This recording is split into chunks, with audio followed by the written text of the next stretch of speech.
அல்லாஹுடைய இரக்கம் வேணுமா? அப்ப இத செய்யுங்க அப்படின்னு ரசூலுல்லாஹ் சொல்லிக் குடுக்குறாங்க. என்ன அது தெரிஞ்சுப்போமா?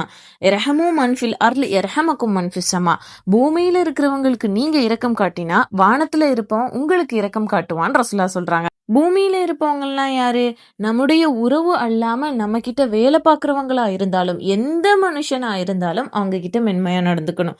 அது இல்லாம அனிமல்ஸ் எடுத்துக்கங்க. அனிமல்ஸும் பூமியில வாழக்கூடிய ஒரு விஷயம் தான். அதுகிட்ட மென்மையா நம்ம நடந்துக்கிட்டாலும் அல்லாஹுடைய இரக்கத்தை நம்ம பெற முடியும். ஒரு அனிமல்ஸ்க்கு நம்ம பசிக்குது, அதுக்கு பசிக்குதுன்னு தெரியுதும் போது அதை டிஸ்டர்ப் கொடுக்காம அதுக்கு சாப்பாடு வைக்கிறோம், அது ஒரு இரக்கம். ஏழைக்கு உணவளிக்கிறோமா, அது ஒரு இரக்கம். தண்ணி கொடுக்குறோமா, அதுவும் ஒரு இரக்கம் தான்.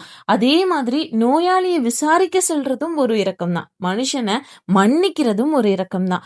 மென்மையா நடந்துக்கிறதும் ஒரு இரக்கம் தான். ஸோ நம்முடைய வீட்ல இருந்து ஸ்டார்ட் பண்ணுவோம். நம்முடைய அம்மா கிட்ட இரக்கமா நடந்துப்போம். நம்முடைய மனைவியிடத்துல இரக்கமா நடந்துப்போம். நமக்கு இருக்கக்கூடிய பெரிய டாஸ்கே இந்த குழந்தைங்கள்ட்ட இடத்துல கோபப்படாம மென்மையா நடந்துக்கிறது. அவங்க படுத்துற பாட்டுக்கு நம்ம ரொம்ப மென்மையா நடந்துக்க முயற்சி செய்வோமே. ரப்புடைய இரக்கம் இருக்கு இல்லையா, அந்த இரக்கம் பெறறதுக்கான வழியை தெரிஞ்சுக்கிட்டோம், அதுக்கான முயற்சியும் செய்வோம், வெற்றி அடைவோம். அஸ்ஸலாமு அலைக்கும் வரஹ்மத்துல்லாஹி வபரகாத்துஹு.